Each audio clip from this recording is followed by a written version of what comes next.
Добрый день.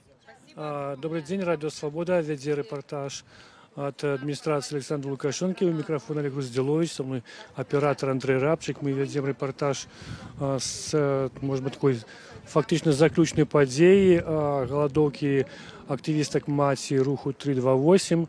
Во всяком разе сёння вось калінкавічскія маці, якія галадавалі ў Калінкавічах, 7 чалавек, з іх 6 прыехалі сюды у адміністрацыю, каб заявіць, паведаміць журналістам пра тое, што не спыняюць галадоўку, і перадаць чарговую заяву да Александра Лукашенко. Вось это Татьяна Каневская, адзін з тых, хто галадуе. Приехали, ничего не кушая специально. Мы продолжали эту голодовку до последнего дня.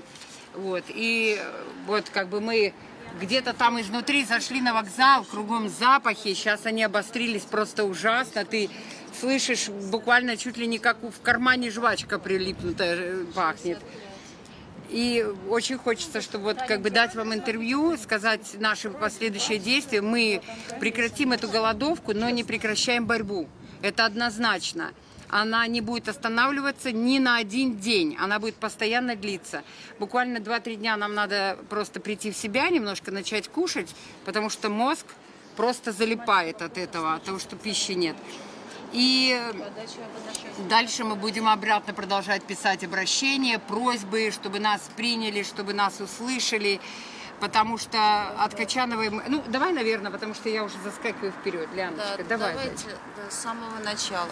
Ничего, что мы будем сидеть. Да. Всем спасибо, что вы пришли. Спасибо тем немногочисленным нашим соратникам, кто пришел нас поддержать. Это группа голодающих матерей из Калинкович, который уже на какое-то время стал нам домом, и, надо сказать, гостеприимным домом. Да. Вот, значит, сегодня у нас 15-е сутки голодовки, и пришло время поставить какую-то логическую точку во всей этой акции протеста. Во-первых, среди наших голодающих одна женщина по состоянию здоровья своего и своего мужа уже сошла с дистанции. В Пуховичах я знаю, что 2 женщины прекратили голодовку по состоянию здоровья. Ну и знаю также, что они сегодня тоже уже вышли из голода. Вот. А у нас, благодаря вниманию властей, ежедневный медицинский контроль. К нам каждый день приезжает скорая, измеряют давление, уровень сахара.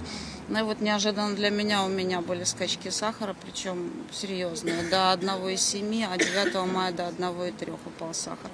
И мы отказывались от госпитализации, на что председатель райсовета народных депутатов Замостик сказал, что ежедневно главврач ему отчитывается о нашем состоянии. При первом же тревожном сигнале он будет нас госпитализировать принудительно. Принудительно. Вот, очень не хочется оказаться в больнице, потому что хочется... Это реально могло быть такое? Ну, вы знаете, конечно, реально. То есть, конечно, меня реально. тут начали пугать, что уровень сахара падает, ты в кому можешь впасть, Да, хотя можно. я никогда не болела диабетом. Потом один журналист к нам приезжал, он сказал, что у нас ацетоном пахнет, и это именно связано с тем, что люди не едят, у них там какие-то процессы. И вот ну, еще раз говорю, мы в эту голодовку пошли, не зная о ней ничего. Да, мы не предполагали вообще, что это такое. Мы кинулись как в омут с головой, так все, потому что уже крик... Складание было, чем вы уявляли, так? Ну, мы предполагали, нам говорили, мы читали в интернете, чем это может все отразиться, но реально из нас никто раньше не голодал, даже вплоть до того, что вот в каких-то лечебных целях. И мы не представляли, что это такое. Говорю, когда на 3-е сутки у нас у всех схватили судороги в ногах, мы не понимали, что происходит, и мы не понимали, потому что ты бегаешь на цыпочках, ты пытаешься размять ноги, а они просто сковывают судорогами. Потом пришли врачи и сказали, что мы неправильно делаем, мы пьем просто воду, надо пить минеральную воду. Мы стали пить минеральную воду, потом пришли и сказали, добавьте, пожалуйста, мед, потому что девочки совсем добавили мед. Ну и было очень много, конечно, проблем, очень много. Ну, не знали пережили, мы. Да. Да, вот слава Богу. Замостик 9 мая, ну это как образец чиновника, который думает о том, что у него в городе Ему большое происходит, спасибо. Да? Чтобы, может быть, желание избежать каких-то скандалов, может быть, действительно ответственность, скорее всего, он чувствовал за нас ответственность и хорошо к нам относился. Он приехал к нам в свой выходной, разумеется, 9 мая. поздравить с праздником и сказал, что я связывался с кем-то там в администрации президента. Вам готовится ответ расширенный, и на его подготовку может уйти от 15 до 30 дней по законодательству. То есть в ближайшее время, когда вы можете получить этот ответ, это 15 число мы 15, посчитали. 16, 17. То есть вы решили уже от Качанова не чекать этого отказа? Понимаете, а если бы нам действительно стало плохо до конца, А потому если что он мы не уже готов чувствуем 17-го, это. то нам тогда до 1 июня еще ждать. Понимаете, мы просто понимаем, что... Я понимаю, что я реально не выдержу. Это невыносимо. К тому же есть уже. какие-то обязательства у меня и перед государством в том числе. Я предприниматель, мне нужно ввозной НДС оплатить, декларацию провести. Перед моим продавцом обязательства, она без выходных работает, зарплату человека нужно. Зрозуміло, ми по-чоловічі Наші вітаємо всі ваші люди, виїзді з голодовки, але який виник, для чого все це робилося? И для того, чтобы сколыхнуть. Потому что все это до сих пор стояло мертвой точкой. Нам постоянно что-то обещали, но эти обещания оставались на уровне обещаний. По крайней мере, сейчас, после данной акции, мы услышали уже что-то более-менее конкретно. Мы увидели, что, будет, наверное, грубое такое слово, зашевелились. Понимаете, всколыхнулись, потому что до этого, нас тут обвиняли в том, что мы тут шантажируем государство, власти. Это не шантаж, это наше волеизъявление. Мы просто просили, потому что мы до конца просили, пожалуйста, сколько было обращений, пожалуйста, услышьте нас, А поговорите. ось сьогодні ви збираєтеся ще некую заяву внести. Да, это еще... Что, у вас змінились потребования? Нет, это встреча с Александром Григорьевичем Лукашенко, в которой нам до сих пор отказывают. Это еще очередное, 6-е обращение о том, чтобы Александр Григорьевич нас принял у себя, потому что у нас появились на это еще более веские причины, основания. После того, когда мы увидели передачу по телевизору, мы следим за всем, что происходит в данный момент, разговор у президента, который состоялся вместе с Сукалом, понимаете, когда человек такого ранга с экрана телевизора, я не боюсь этого слова, врет, нагло врет. Видно, что человек волнуется, видно, что человек не Это в вы про курсе, кого? про Сукала, что он не в курсе данной темы. Такое ощущение, что он прилетел с какой-то планеты, я не знаю. Человек говорит такие вещи. У нас голодает 28 человек, из них 6 человек подало в Верховный суд, только 6 человек подало в Верховный суд, из них 3 жалобы были удовлетворены. И сроки снижены. У нас был шок. Вот сидим мы. Мы четко знаем, что нас первые дни голодало 14, через 3 дня было 15. Это основная цифра голодающих. Она не менялась. Единственное, что 15-й человек проголодал 4 дня, не смог дальше голодать, она вышла из голодовки. У каждого на это есть свои причины. И дальше он говорит, 6 человек подало всего в Верховный суд. Мы переглядываемся. Из нас, Калинковичах, в Верховный суд подало только 2 человека. Это я и Тамара. Из Пухович мы тут же позвонили, говорим, девочки, кто подавал в Верховный суд? 1 человек. Итак, из 14, а не 28, подало всего 3, а не 6, и ни одного не было удовлетворено. Это говорит непростой человек. Зачем? И вот это подтолкнуло нас еще раз обратиться к Александру Григорьевичу. Это наглая ложь. Эта информация доносилась ему в кабинете. В этом я уверена на 200, на 300, на 500%. Если верить Качановой, она обещала все, о чем мы говорили, донести до президента. Так вот всё представьте, рассказать. И в вот, какой форме да. это преподносится. Это преподносится так, что, как нас некоторые журналисты называют, воинствующие мамаши с ума сбесились, своих детишек-наркоманов пытаются вытащить, их там 28 человек собралось. Никто не обжалует свой никто приговор. не обжалует свой Но приговор. получается так. Но если так вот можно сказать. И поэтому Александр Григорьевич, зная только ту правду, а так как он окружил этими людьми сам себя, он им доверяет. Правильно? Почему он должен доверять мне? Кто я такая? А он им доверяет. Так вот мы и просим, для того, чтобы правда, она всегда одна, Но надо выслушать две стороны, а не так одну сторону выслушал, а те, да пусть они там и 15, и 16, и 20 дней голодают. Это ну вот просто вот просьба, нижайшая просьба, чтобы еще раз, если слышит, Александр Григорьевич, это наглая ложь. Вас окружают люди, которые копают вам яму, глубокую яму, и с каждым годом она становится все глубже и глубже. И эта яма копается не только под всю страну, а лично под вас. И мы хотим вам рассказать правду. Пригласите нас к себе. Но вы думаете, что он не ведает ситуации? Что он не знает правды. Он знает ту правду, которую ему преподносят. А мы не знаем, что ему говорят. То, что мы услышали с экрана телевизора, это ложь. Значит, он говорит, человек такого ранга, всей Белоруссии эти слова. Он же, значит, ну, грубо говоря, под ними подписывается. Если я сейчас говорю и знаю, что вот это услышат не только мои родственники, которые уже 2 недели просто не смотрят ничего, кроме нас. Это услышит куча людей. И я за свои слова отвечаю. Ну так ось гэты дэкрэт нумар 6, за ім жа стаіць непасрэдна воля Александра Лукашенко. Это ж не чиновники придумали, а ён у першую чаргу. Но он не знает, он видит только факт. Он видит то, что сидят по 3-й статье, но он не знает, каким образом они туда попадают.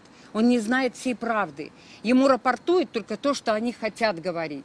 Тетяна, ну у вас певно якісь розходження у лічбах, я розумію, но тут, слава Богу, можу сказати, що ви чіпляєтеся до цих лічбів, а по сутності, от що ви скажете по сутності, наприклад, про ті пропанови, які рихтуються у палаті працівників у цей закон, да, на конт артикул 328, що нібито там некі хочуть поділити, так, да, отказність зменшити, криху либерализовать. Вас это задовольняет? Нет, что вы кажете? Нет, конечно. Насколько мы знаем из прессы, из интервью Казакевича, Шуневича, самый максимум, который нам готовы, ну, не буду употреблять это слово, на который готовы власти пойти, да. Да, это снижение нижних сроков по 2-3 части на 2 года. И, возможно, что-то для несовершеннолетних. Законопроекта я не видела. Почему мы опять хотим поговорить, обратиться к Качановой? Дайте нам развернутый ответ, что там есть. Но на данный момент мы знаем, что только вот предположительно 2 этих пункта. Снижение нижней границы по 2-3 части на 2 года и какая-то либерализация наказаний в отношении несовершеннолетних.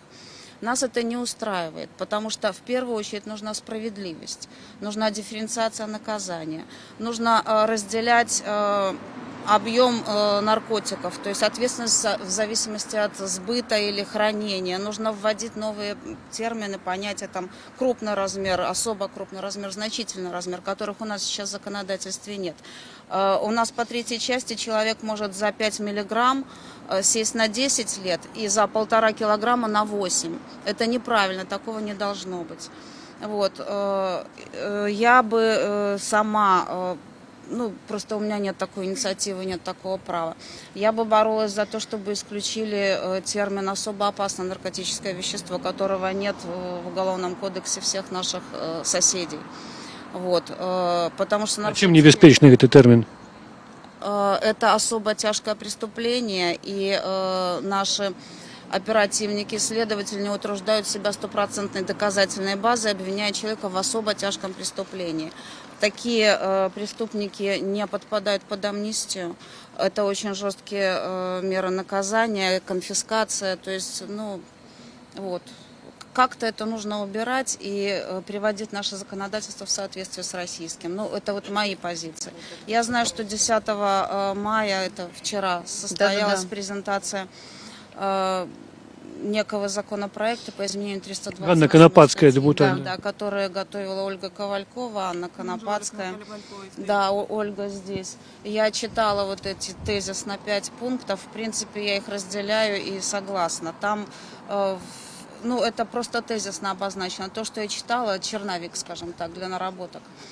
Там предусматриваются за многие менее такие тяжкие преступления с наркотиками ответственность в виде большого штрафа. Вот. Я считаю это предложение достаточно разумным, потому что, во-первых, пусть лучше ребенок осознает, что родители влезут в долги, в кредиты, будут выплачивать этот штраф, заставят его работать, он будет работать, но он останется дома. он будет реабилитироваться, например, в центре, если это зависимый человек. В конце концов, он будет и в социуме, ему не надо будет ощущать потом свои входить в трезвые этот дни социум. среди нормальных, обычных людей, тоже а не очень в сложно. темнице, не в тюрьме. И плюс у нас тяжелейшая экономическая ситуация. То есть эти штрафы каким-то образом могли бы что-то пополнить, понимаете? Ну, казну пополнить. Вот почему-то мне кажется, что этот закон, ну, вот этот пункт может иметь... Имеет место быть. Да, место быть и привлечь внимание законотворческие органы. Вот. И, в общем-то, почему вот мы и пригласили вас? Мы хотим сказать, что мы не останавливаемся. Мы выходим из голодовки. А что у вас в арсенале еще есть? Значит, по словам по словам лидера 328 Матшин.ру Ларисы Жигарь, значит, со вчерашнего числа в Лиде началась голодовка. Там начал голодать один человек. Сегодня присоединился еще один. И так до 15 числа по одному человеку будет присоединяться. 15 числа начнется, планируется в Могилеве, да, планируется, но до тех пор, пока, конечно, не придет ответ Качановой на то обращение, которое мы подавали. Как это будет проходить у девочек, там как-то веерно, поэтапно, мы не знаем. Пока не знаем, да, это можно будет Ларисе Жигарь. Да. А мы в дальнейшем планируем, ну вот я и с девочками посоветовалась, мы хотим все-таки просить уполномоченные органы инициировать созыв неочередного пленума Верховного суда по практике правоприменения 328 статьи, потому что до сих пор законодательство руководствуется старым пленумом то ли первого, то ли второго года. 2001. Вот. Его необходимо обновить, он уже не актуален. А что может дать пленуму Верховного суда? Очень много детей начнут выходить. Практику правоприменения, изучить все нарушения, хотя бы даже вот для начала можно основываться на мониторинг практики правоприменения, которые депутаты прошлого созыва провели, комиссия по законодательству. Там указано по пунктикам, какие нормы УПК нарушены во время оперативной разработки, во время следствия. Вот. И мы хотим просить инициацию этого пленума, чтобы были новые рекомендации для судов. Да. Вот. Тогда у каждого из наших детей появится возможность еще раз оспорить, обжаловать свои приговоры, основываясь на решении этого пленума. Хоть какой-то шанс появится, потому что руководство страны не особо идет нам навстречу, не хочет нас слышать, либо не хочет нам развернуто отвечать. Ну, мы предполагали, что нас соберут, скажут: мамочки, вы ничего не понимаете, давайте мы вам расскажем. Вот должно быть так. Это возможно, это невозможно. Давайте вместе будем решать проблему. Но пока никакого ответа нет, надо самим решать. А скажите, калі ласка, вось вам казали про термины, у якія вам буде вядома, калі поступить гэты законопроект у Палату прадстаўнікоў? Нет, конкретно не было сказано нам, когда. Никто ничего не говорили. Нам сказали, что постарается в кратчайший срок ответить нам, на какой стадии. Нагадаю, в это Радио Свобода мы ведем на просто репортаж от администрации президента. От подъезда, на якім написано «Приемная президента Республики Беларусь». Сюда люди приносят свои петиции. И вось удзельніцы голодовки з Калінкавічаў, 6 жанчын приехали сюда сегодня зноў уже у другі раз, каб нагадать про свою проблему, про свои патрабаванні и заявить, что яны выходят з голодовки часова. Але, вот кажуть, борьба працягваецца, бо это, кстати, эстафету этой голодовки падтрымліваюць цяпер у Лідзе Людмила Лапко. Сёння-заўтра яшчэ мусіць одна жанчына далучыцца, як кажуць актывісткі, а потым з 15 числа нібыта яшчэ далучыцца да голодовки актывісткі з Магілёва. Нагадаю, голодовка праходзіць з 27 красавіка. На 2 пляцоўках она проходила спачатку у Пухавскім районе, у вёсцы Востраў і ў Калінкавічах. Там голодовала 14 агулам чалавек. Потым далучылася яшчэ да голодовкі жанчына з Віцебска Наталья Шарыпа, якая голодала агулам 4 дні. Яна выйшла з голодовкі, а цяпер працягваюць голодовку ў Лідзе. Вот жанчыны, якія приехали сюда з Калінкавіча, намерены перадаць чарговую заяву у адміністрацыю, звярнуцца наўпрост да Александра Лукашэнкі, каб домагацца з ім сустрэчы. А вось зараз я хочу паговорыць з Ольгай Кавальковай. Ольга, можна да вас? Ольга, раскажыце, калі ласка, нам па гэтыя прапановы, якія вось падрыхтаваны, кажуць, вамі і Ганнай Канапацкай. Што за прапановы ў артыкул 328? Правда, ёсць новая рэдакцыя. Яна была распрацавана беларускай хрысціянскай дэмакратыі. Я ўдзельнічала ў распрацоўцы таксама сваякамі асуджаных і таксама арганізацыі «Наша права». Там ёсць некалькі момантаў. Першае, гэта зараз будзе 2 артыкулы. 328, які будзе рэгуляваць толькі захоўванне наркотычных сродкаў. Вы прапануеце так, каб было? Да, мы прапануем, каб зараз з'явілася 2 артыкулы, і там будзе размеркаванне ўжо адказнасці ў залежнасці ад таго памеру, колькі у вас было наркотычных сродкаў, і крымінальная адказнасць будзе наступаць толькі калі гэта будзе значительны. Прапісаны у нас у прапановах памер. Да гэтага памеру за захоўванне крымінальная адказнасць не наступае. Артыкул 328.1, ён будзе рэгуляваць распаўсюд, вытворчасць наркотыкаў. І там таксама будзе 5 артыкулаў. 5 частак? 5 частак у адном артыкуле. Таксама будзе размежаванне па памеру. Таксама уводзіцца панятак распаўсюд праз СМІ і інтэрнэт, якога не было дагэтуль. Таксама важна, што няма зараз намеру.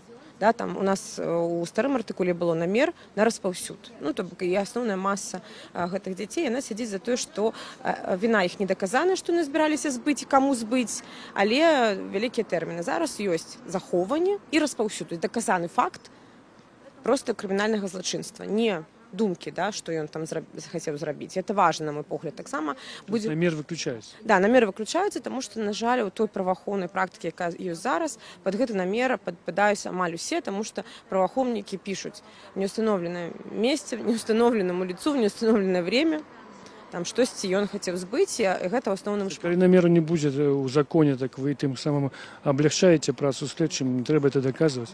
А яны зараз это не даказваюць, разумееце, яны не плануюць, таму што калі б яны хацелі даказваць, яны б шукалі, каму ён спрабаваў збыць гэты наркотык. А так атрымоўваць, у цябе ёсць пакет, ці як, ведаеце, сітуацыя, напрыклад. Чалавек набыў дозу там для сябе, напрыклад. Я читала такі прысуд. Яму кажуць, колькі там было? Он такой, 2 грама. Ён взвешиваецца, там грам 80. Кажа, кому-то по дорозе збыў. Все. Никому, нішто. І чалавек атрымоўваецца ўжо збыт. А ён нікому не распаўсюдзіў. Мало того, што я яго не абараняю, зразумела, але тэрміны таксама для тых, хто распаўсюджвае, застаюцца досыць іх планкі вялікімі, але вось такая градацыя на розныя, дыферэнцыяцыя нават, і ўведзенне новых паняткаў, яно дае магчымасць, каб людзі, якія ўжываюць, якія захоўваюць для сябе, ці якія, напрыклад, распаўсюджваюць вельмі шмат, не сядзелі адзін і той жа тэрмін. Таксама у нашых прапановах няма такога паняцця, як асоба апасны. Это таксама выключаецца, пад яго падпадаў толькі спайс, таму што яны ўсе апасныя, і адказнасць павінна быць таксама роўная. Тое, што нам казала зараз Лілія Амшула. І павышаецца ўзрост, з якога наступае адказнасць за распаўсюд наркотычных сродкаў. В прынцыпе, досыць шмат. І ніжняя планка па некаторых артыкулах адказнасці таксама зніжаецца. Павышаецца, з якого вы прапануеце? 16. Зараз гэта ёсць 14. Уже з 14. Добра, магчыма, вашы прапановы сапраўды больш прагрэсіўныя, але які лёс іх, як вам мяркуецца? Ёсць ужо распрацаваная рэдакцыя гэтых артыкулаў, ёсць абгрунтаванне, ёсць каментары да 2 артыкулаў. На пачатку наступнага тыдню Ганна Канапацкая накіруе гэтыя прапановы ў дзяржаўныя органы ўлады, якія павінны даць сваю ацэнку гэтым прапановам. І пасля таго, як будуць атрыманы адказы ад гэтых дзяржаўных органаў, гэты праект будзе вынесены на сесію Палаты прадстаўнікоў. Мы спадзяемся, што гэта атрымаецца зрабіць яшчэ ў гэту сесію КАІДзе, таму што, в прынцыпе, тэрмін разгляду можа быць 7-15 дзён максімум. А што вам вядома пра тыя прапановы, якія падрыхтаваны ў Палаце прадстаўнікоў? На жаль, нічога не вядома больш, чым, я думаю, вам, але па плану падрыхтоўкі законапраектаў да канца сакавіка яны павінны былі быць у палаце прадстаўнікоў, але, на жаль, дагэтуль іх няма. І тое, што там кулуарна, можна сказаць, можна было пачуць, гэта толькі тое, што да, сапраўды нейкія прапановы ёсць, ніхто іх не агучвае, але супраць тых прапаноў, якія распрацаваны, выступае Міністэрства ўнутраных спраў. Гэта адзінае, што вось і сярод нават дэпутатаў. Я пра гэта вас хацеў спытаць, тое, што кажа міністр ўнутраных спраў Ігор Шуневіч, што вот это змаганне больш жорсткае з абаротам наркотыкаў, якое пачалося з 2013 году, прывяло да памяншэння гэтай бяды, нібыта, так кажа Шуневіч. Усякі раз ён кажа, што зменшылася колькасць наркаманаў, якіх ставяць зараз на ўлік новых, і вот гэтым годам не было ніводнага выпадку смяротнага.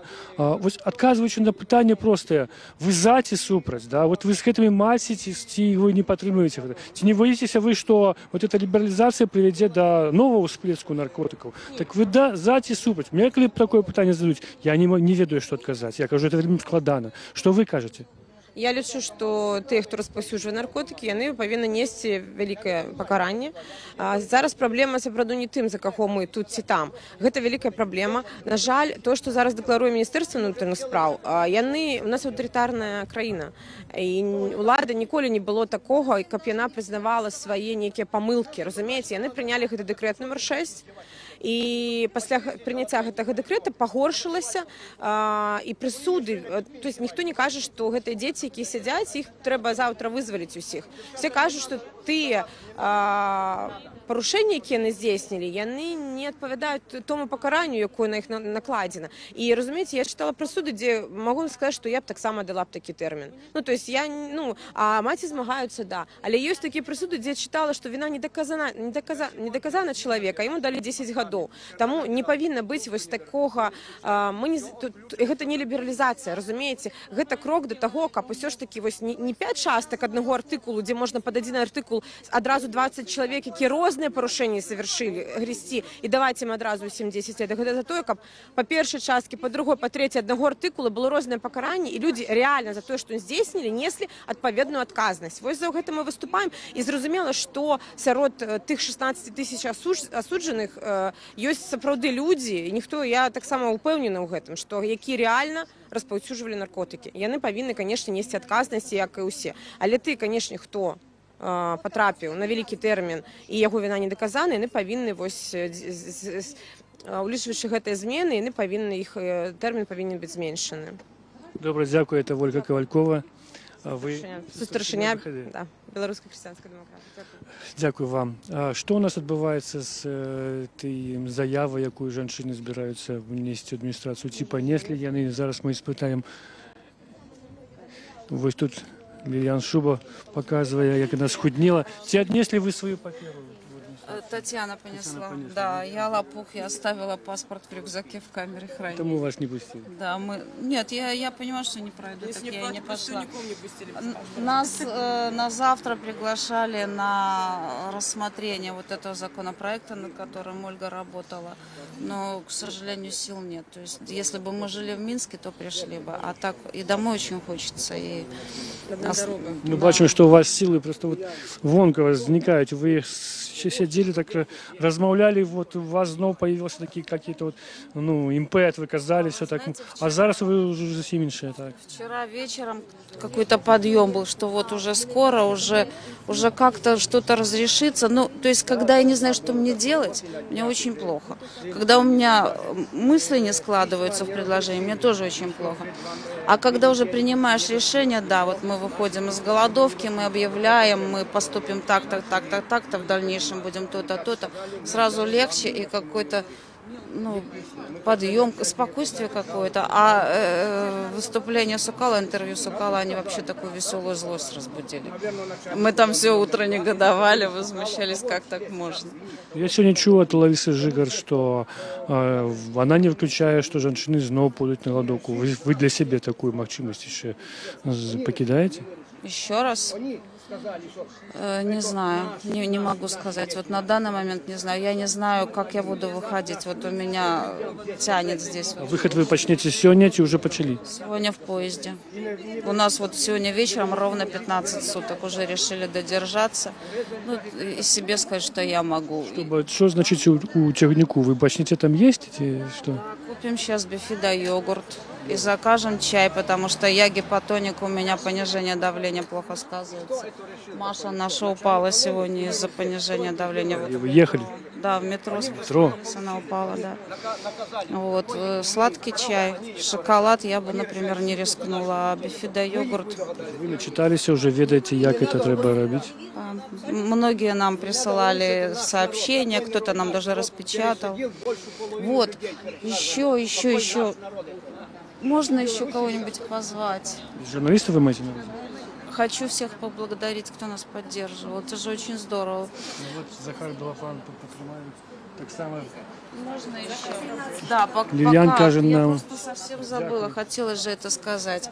Я хочу обратиться ко всем, кто нас поддерживал. Персонально к Сергею Погромскому, который нам яблочный уксус привез, и необходимые медикаменты, и ланцеты для контроля крови, чтобы мы могли сами себя контролировать. Персонально Саше... Господи, фамилию забыла, Климкову, Саша Климкова, который нам пытался веб-камеру установить, свой YouTube-канал создать, который нам интернет подключил. Вот. Персонально Тоне Погромской за то, что она покупала, бегала, собирала. Саре Славиной за бумагу, конверты для наших родных.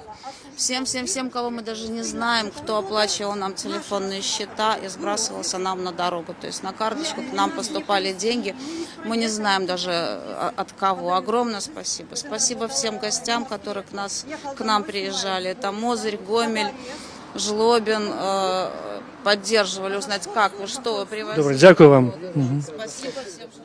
Ну вот на этой ноте мы будем заканчивать наш репортаж. Только что одна из голодовниц, Лилиан Шуба, нас поддяковала тем, кто помогал им голодовцы, тымнику и журналистам. На этот момент лидер калинковских голодовниц Татьяна Каневская отнесла туды у администрацию заяву черговую на встречу с Александром Лукашенком, а до этого голодовницы с Калинковичем заявили, что не заканчивают голодовку.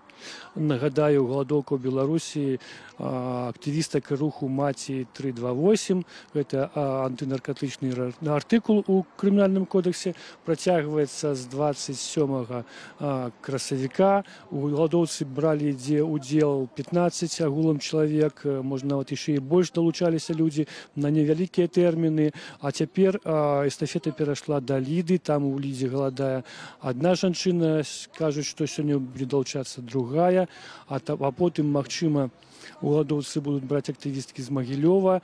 Карацей, як кажуть кіраўнікі руху 328 і активістки, голодовка протягивается, бо протягивается змагання за виконання патрабаванняў активісток этого руху. Нагадаю, яны патрабуюць, у іх три основные пункты, яны патрабуюць найперш сустрэчы з Александром Лукашенком, які так і не знайшоў за 2 тыдні часу з імі сустрэцца.